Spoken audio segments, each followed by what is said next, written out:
Welcome to the Internet of Things equation, a podcast when I talk about the Internet of Things domain both from the technical and business perspectives. I'm Łukasz Malinowski, the Internet of Things advisor and trainer. My today's guest has in-depth domain knowledge he leveraged to build an IoT-enabled business. He obtained professional engineering licenses for construction, design, and works. He acted as structure designer and project engineer for many years. Finally, he started the Sense company, which offers flat roof risk management platform utilizing IoT and ML technologies. That is an impressive journey. Hello, Artiom. Thank you for taking the time to meet with me today. Hi, everyone. Hi, Łukasz. Thank you for having me on your podcast. What made you move from the engineering role to starting your own business? Because probably that was not that obvious decision, or maybe there were some external factors that made you make that leap to switch from your engineering hat to the business owner. So how all of that started? It's a long story, but just to remind, I'm a civil engineer, graduated in Krakow at the Krakow University of Technology and Joseph Fourier University in Grenoble. And in my first very early years in my career, I worked as a structural designer, as a construction engineer, and my aim was to get the construction licenses. And I saw my future as a construction manager or structural designer. And while working in a construction, I noticed a problem with the winter maintenance of flat roofs. Many clients ask questions how to deal with the snow loads on the flat roofs on the big box buildings. And I started thinking about how to solve this problem, and that's how the idea of roof monitoring was born. So to put everyone on the same page, you mentioned big box buildings. Could you explain for the audience, like what even that means? What is a big box building? Yeah, easy. Just imagine a large factory, for example, a car plant or e-commerce or logistics warehouse or a shopping mall. All these large buildings has one common thing. This is a flat roofs. On this roof, there are many various loads like snow, hail, rainwater that can accumulate on the roof, on the flat roofs, and even overload the roof. But the most significant challenges are comes from the climate changes last time. Could you give me real life story? Because you've got in-depth domain knowledge, but starting the business is always a tricky task. So what was the most unexpected challenge you encountered when you decided to start your own company and to provide services for the customers? I never thought that decision-making process is so long for big companies. So it started from the budgeting, it started from the idea, many investigation to find the solution.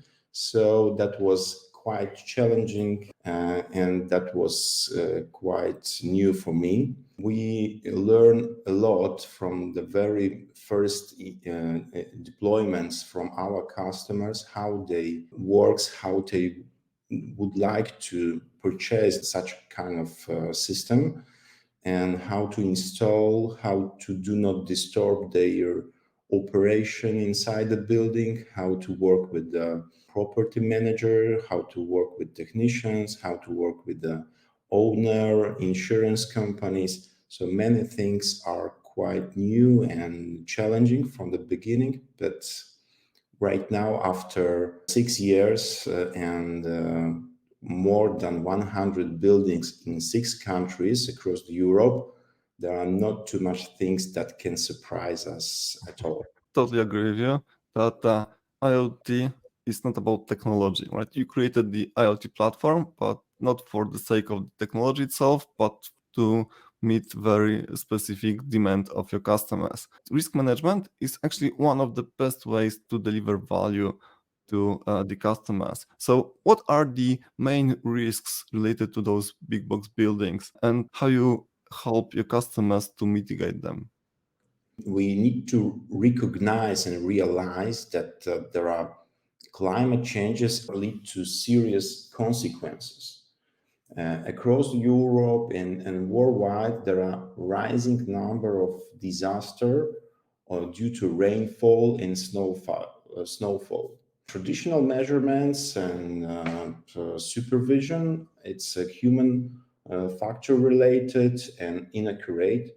So we built a platform for continuous monitoring and early prevention for significant damages. So we are talking about very heavy rainfall, heavy snowfall, some dusty wings that can damage flat roof buildings.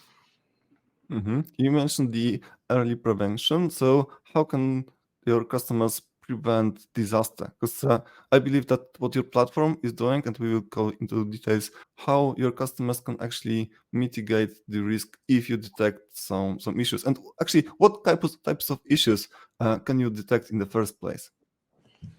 First issue and phenomena we want to solve is the snow load on the roof. It's difficult to measure the snow because the snow has a various density. It can be dry snow, wet snow. So we invent a Sense S1 sensors. Those sensors measure deflections, deformation on the flat roofs. Those sensors are installed under the roof, and we measure deformation using the laser beam and tilt sensors. And this sensor works on XB protocol. So we can measure the deflection after the snow, hailstorm, or any other additional loads like PV panels on the roofs. This is one issue, first issue. The second one is about the water accumulation. And this sensor is a water level sensor called Sense DSW. And this sensor installed under the roof, on the top of the roof, close to the water drain outlet, and we measure the water level. If it's increasing too high, we send notifications to prevent, to inform the customer and maintenance forces that there are problems or exist to minimize, to go on the roof, to reduce the snow layer or unlock and block the water drain outlets. That's our sensors. Of course, all the sensors needs a gateway. This water level is working on LoRaWAN protocol, so we need a gateway to send data to the cloud. And do you provide the end-to-end solutions? So starting from sensors through the gateways to the cloud backend, or are you focused on just a subset of the whole process? I think we're starting from the marketing, sales, implementation. We are monitoring companies, so we provide sensors, we install them, and we give the platform, Sense Smart Roof platform, working on mobile phones or web browsers. And it's all in our hands, and this is our strategy and idea to minimize the interaction from the customer. So the customer order the platform and receive everything from our side. So that's no needs to communicate with other third companies. Okay. And how long does it take you to install your platform and make it operational for the customer? After all the paperwork is approved, because as you mentioned, the paperwork and decision process takes a long time, but this is outside of your control. Let's say that the customer decided that they want to go with your platform. So how much time do you need to install your devices and send first notifications for the customer? Installation process it depends on the scale of the building, the area of the building, and numbers of sensors. The shortest installation took 2-3 days, and the longest few weeks if a building is like 100,000 square meters. It's a few weeks, but not more. Also, we have to produce some sensor. For sure, we have many sensors on stock always to avoid a lack of components. From the order signed, all this implementation took not more than 1-2 months. So basically, you created the full ecosystem, if I understand correctly. And from my perspective, this is the biggest value of any IoT offering, that we create the ecosystem with various hardware and software components that are focused to deliver the business value. And that's exactly what you've done, right? You've got the custom built sensors that are tailored for your needs and for needs for the customers. And you've got the backend system that can actually integrate all of that data and send notifications. Speaking about ecosystem, can your platform integrate with some external data sources to provide better value for the end users? Oh, many customers have their own BMS system on the facilities. In such cases, we integrate our platform with the BMS through Modbus TCP protocol, or we have an option to integrate via API as well. Could you explain the BMS term for the audience that is not from your domain? What does it mean? And what are typical use cases for the BMS systems?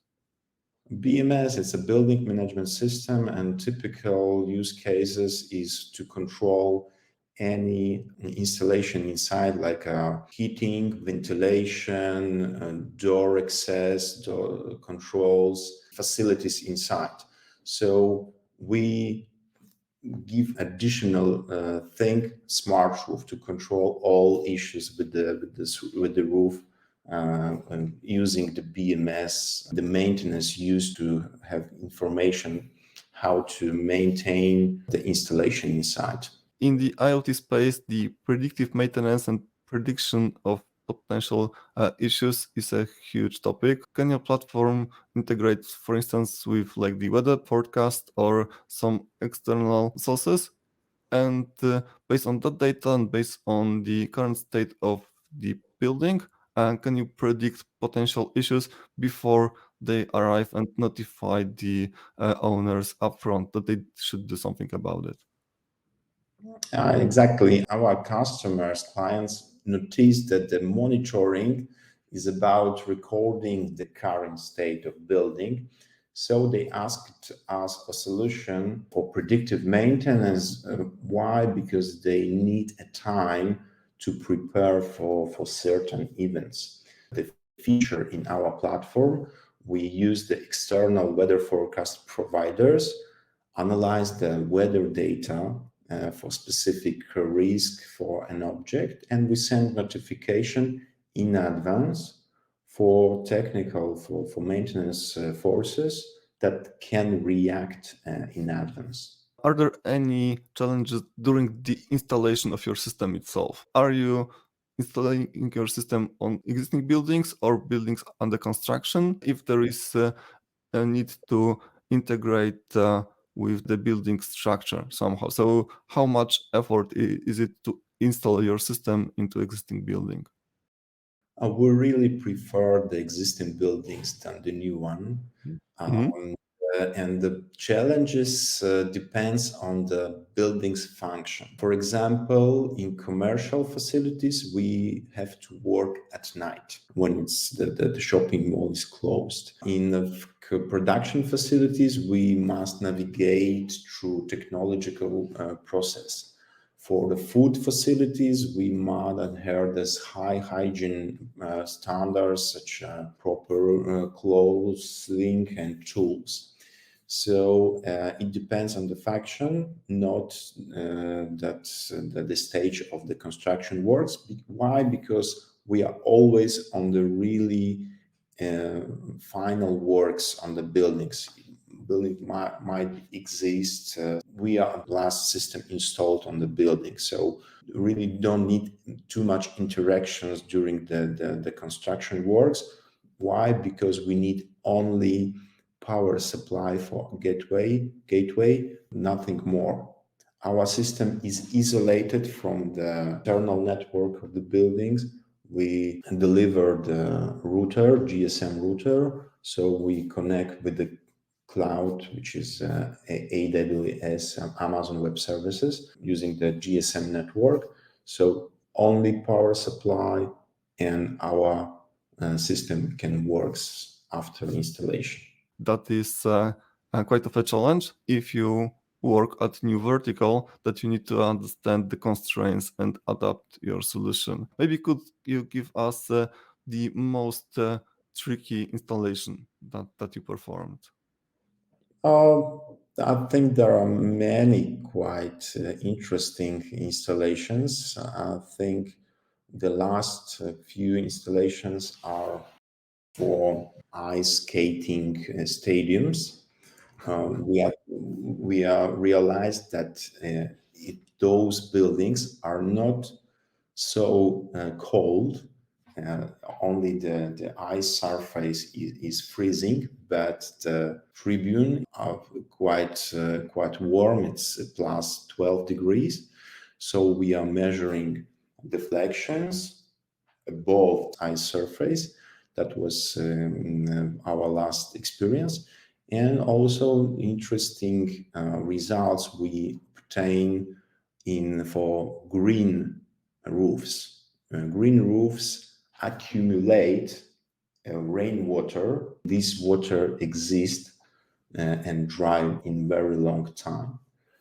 So that's quite interesting knowledge for the structural designers, that there is a load can be used in calculation, but after the rain, it might also accumulate the snow, so it's another additional load. So that's quite interesting to understand how the structure behaves after different loads. Yeah, I believe that must be super interesting, especially for someone that got domain knowledge and understands all the physical concepts around it. Let's go to my final question. What could you suggest to someone with deep technical knowledge from your domain or from any domain, thinking about starting an IoT business? Being engineer is one thing, but owning a business is something totally different. And from your perspective, because you operate for a number of years now, is it worth the effort to switching your role from the engineer that operates in the domain that they know inside out into the business area? If you are someone who has a deep technical knowledge, it's really important to find a business partner who understand your target audience, your target clients, understand their work environment, the typical problems, can speak their language, and listens attentively. This synergy with the deep technology and understanding the business provide the best results. And remember that IoT business require a lot of patience.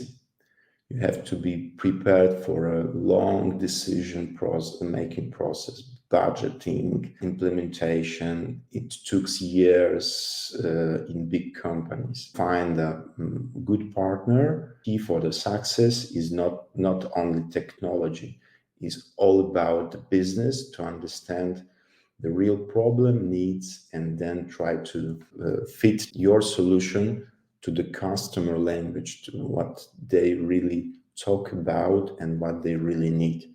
It's not about your idea, it's about what the market needs. And so that's sometimes it's difficult for technical person. My best advice to listen and to try to fit your solution to their needs. Yeah, I think that's a great point. That IoT is not about technology at the end, right? It's about solving real business problems. And as you said, sometimes you need to, you can be expert in your field, but without pure human-to-human communication skills, like you won't be able to provide any value. And I believe that this is probably the best piece of advice that we could give to people thinking about it, that those soft skills, those communication skills, and understanding the real needs of your target market, that's probably something that is as important as your technical skills. Thank you very much for taking the time to meet with me today. So, what is the best way for people to contact you and learn more about your offering, and or maybe just ask for your advice? Oh, it's I'm quite active on LinkedIn, so please find my as Artiom Komardin. Please follow our webpage, Sense Smart Roofs, on LinkedIn, Facebook. You can type any email to myself. It's artiom@sense.com.pl, or just call me. Number is exist on the LinkedIn profile. So I will ask any question you have for how to build a business, how to solve your problem. Maybe I will share my thoughts. Maybe I will tell I have no idea, but I will be honest with you. Thank you, Artyom. Thank you, everyone who's listening. I'm Łukasz Malinowski, the Internet of Things advisor and trainer. Thank you, Łukasz. Goodbye. Thank you for listening. Go to thefingers.com to find more materials about the Internet of Things domain. My name is Łukasz Malinowski, the Internet of Things advisor and trainer.